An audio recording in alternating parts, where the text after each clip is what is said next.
ಸಂಗೀತದಲ್ಲಿ ಅದೇ ಮುಖ್ಯ. ಯಾಕಂದರೆ ಭಾವನೆ.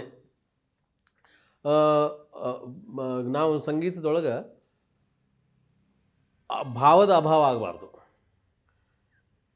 ಬಹಳ ನಾವು ನಮ್ಮ ನಮ್ಮ ಪ್ರಬುದ್ಧತೆ ಅಥವಾ ನಮ್ಮ ಪಂಡಿತಗಿರಿ ಅಥವಾ ನಮ್ಮ ಉಸ್ತಾದ್ಗಿರಿ ಅಂತೀವಲ್ಲ, ಇದೆಲ್ಲ ಸಂಗೀತದ ಮೇಲೆ ಹಾಕೋದಲ್ಲ.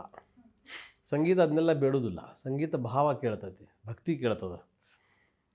ಅದು ನೀವು ಎಷ್ಟು ಸಮೃದ್ಧ ಕಲಾವಿದರು ಇದ್ದೀರಿ ಅನ್ನೋದು ನೀವು ಹಾಡು ನಿಮ್ಮ ಭಾವದ ಮೇಲೆ ಗೊತ್ತಾಗ್ತದೆ, ನಿಮ್ಮ ತಯಾರಿ ಮೇಲೆ ಅಲ್ಲ, ನೀವು ಸ್ಪೀಡ್ ಹಾಡೋದ್ರ ಮೇಲೆ ಅಲ್ಲ.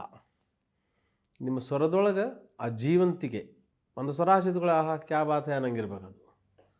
ಅದು ಆ್ಯಕ್ಚುಲಿ ಸಂಗೀತಕ್ಕೆ ಬೇಕಾಗಿರೋದು.